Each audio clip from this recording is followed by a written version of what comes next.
All right. Hey, how's it going, everyone? So we're gonna get through chapter 11 and 12. 11 is political parties, and chapter 12 is interest groups. So, what is a political party? It's going to be known as a linkage, a greeting, or a mediating institution. Okay. Now, what this does is it connects the non-governmental sector of life with politics. Okay. And a political party is going to be an organization that has shared ideas. Now, this is real similar to the definition of an ideology. The only thing that's different, though, is that in political parties, they actually run candidates for specific positions or to represent those individuals within government. Okay. Now, civil society, you should know what this is, and you should know what examples of it are. So, your family, neighborhoods, churches, voluntary associations, parties, and interest groups are a part of this as well. They're even though it is considered the non-governmental aspect of life, it is essential for our communities to have this active within the community. Okay, now George Washington actually warned us about political parties. Okay, and who would have known that a few hundred years ago that he was actually pretty spot on because this would lead to division. Now, at the end of the day, America is supposed to be one team. Okay, splitting this up between Democrat and Republican has turned us into two different teams, okay? And in some of my in-person classes, we like to joke around about it and say like, well, it's no different than sports, right? And it's not. It's like look comparing the Raiders to the Niners, okay? And just like you have delusional fans that think they're going to win the Super Bowl every year, we have people who believe that their political party is always right. And it's just kind of weird, right? Like we shouldn't be stands for politicians or fans of a certain team. Like, oh, it's Democrat. Oh, it should always be Republican.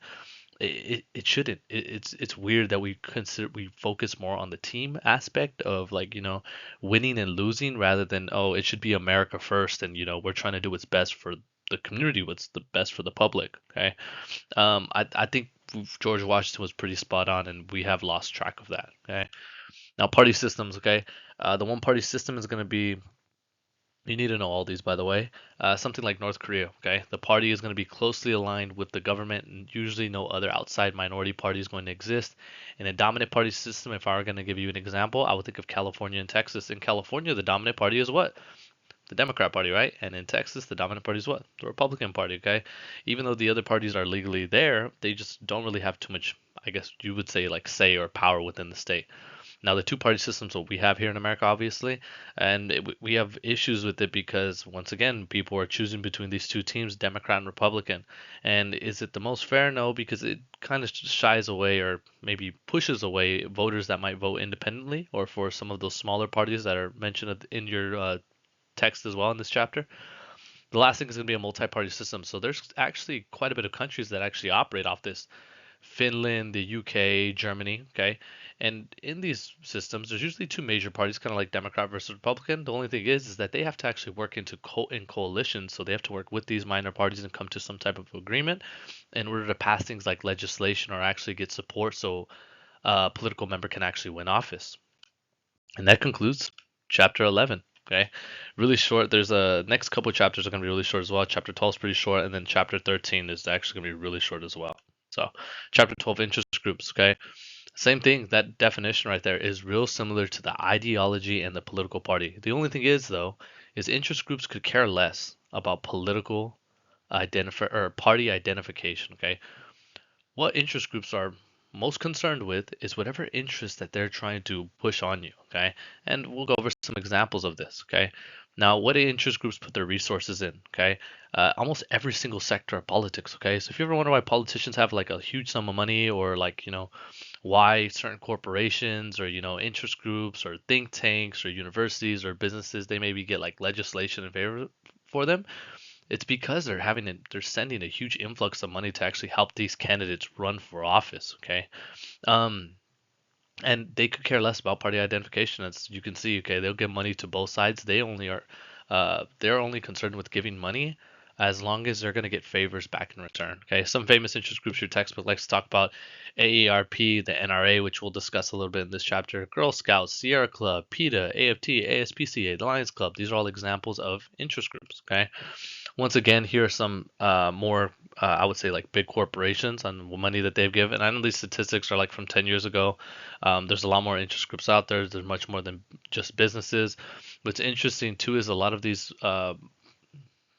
corporations, they'll actually employ politicians as well whenever they lose in office or whenever there's a revolving door. People will go from working in the private sector and then go and run for office and work in what is known as the public sector. Types of interest groups. You need to know what a public and a private interest group is. Public interest group is going to be something that advocates for that benefits society as a whole. An example of that, the American Heart Association. Okay, everyone at some point in their life may or may not experience some issues with their heart health. So that interest group is actually, even though they're concerned with this heart health, it's something that can actually benefit everyone within society. Now, a private interest group is, and this is a real interest group by the way, the Indoor Tanning Association.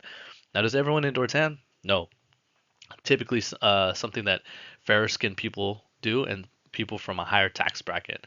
Now, you don't really need to. You shouldn't kind of take a look at these. Now, interest groups can be businesses, corporations like Boeing, AT&T. They can be trade or professional associations or labor groups. They represent employees. They can also be demographic groups. So I want you guys to think of like Stop Asian Hate, Black Lives Matter, LGBTQ plus. Those are all examples of interest groups. Okay. Now, they're single issue groups, so they're going to advocate for one specific topic. Some of them will focus on more of like an ideology. And then the last ones are going to be like religious organizations. Okay. Now, you don't really need to know too much of this. You do need to know the incentives to join. So the reason why people join, the first is solidarity. It's all kind of like a fraternity. So people are going there so they can meet like-minded individuals. So say if I was a gun enthusiast or if I was pro Second Amendment, I might want to join the NRA because I'm going to meet a lot of people with a similar interest in firearms as me. The next thing is going to be material incentives. So ARP, for example, they give a lot of benefits for when it comes to like discounts on like hotels, travel. So individuals who join that interest group, they are actually receiving some like finance, somewhat of a financial incentive. The last one is going to be purposive.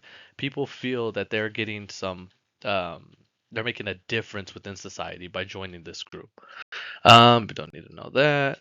Now, what is interest group's main purpose is actually to persuade, and they persuade through what is known as lobbying. Okay, and I have some examples of this too.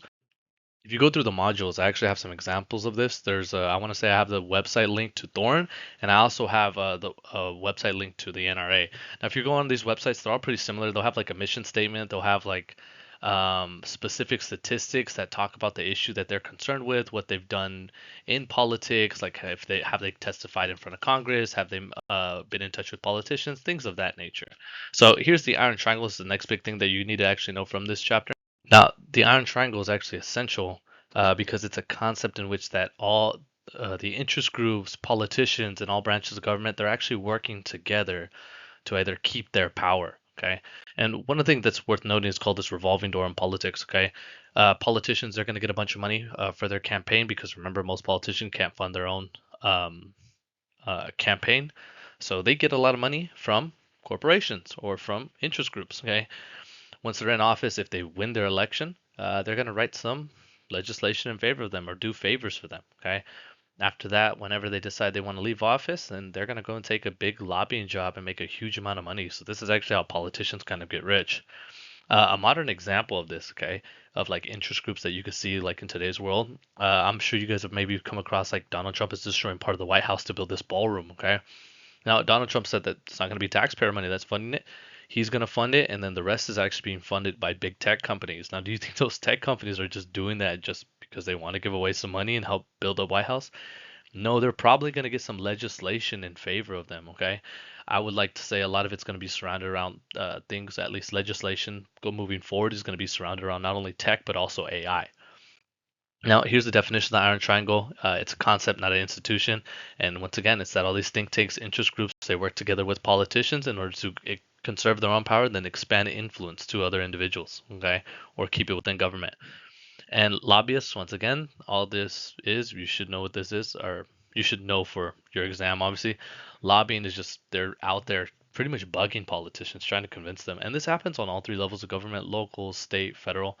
I think most of it actually happens at the state level. You see a lot of congressmen and senators they're actually being lobbied against.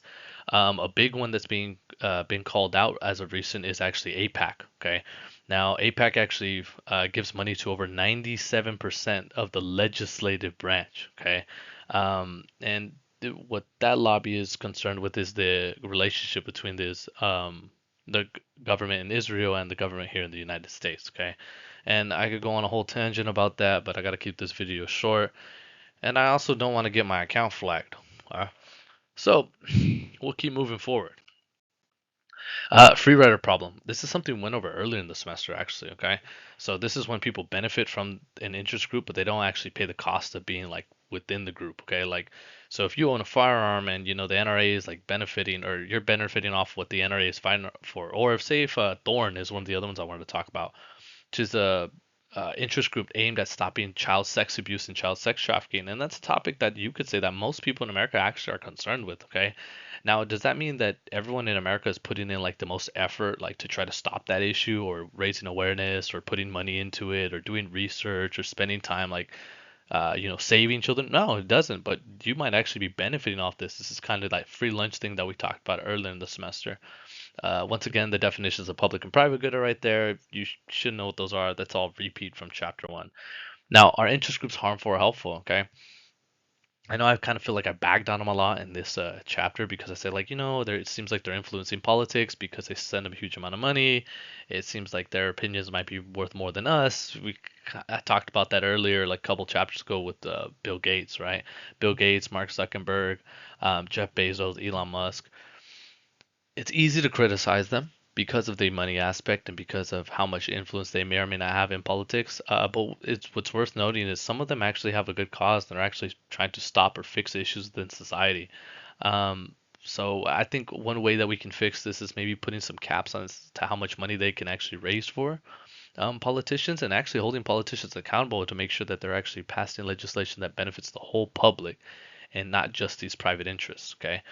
Your textbook uses the game of rock, paper, scissors to actually compare how they can be influential. And the first reason is going to be through size of group. The second is going to be through the amount of money that they have. And the last is going to be intensity. Okay. So, like an example of an intense group of individuals would be like Mothers Against Drunk Driving. Okay. Not the huge amount of financial backing right there, not the largest group of people. AARP would be an example of the size of a group because it includes a bunch of retired individuals. And the money aspect, you can kind of look at almost any single interest group with a huge amount of money. I would say one of them would probably be, once again, the NRA, which you've already talked about. So that concludes this chapter. I knew this video was going to be around 12 minutes long, so it's really short. Hopefully, you guys are keeping on track with your quizzes. Remember, your paper is due right around this time, so make sure we're making progress on that. If you have any questions, feel free to reach out. And hopefully, you guys are still enjoying the class. Chapter 13 wrap up video, I'll probably record it during the week, and probably 14 as well. They're both really short chapters, so we'll be going into Thanksgiving break. You can watch those either during the week or during your break. So, but make sure we're working on the paper. If you have any questions, feel free to reach out, and hope everyone's doing well.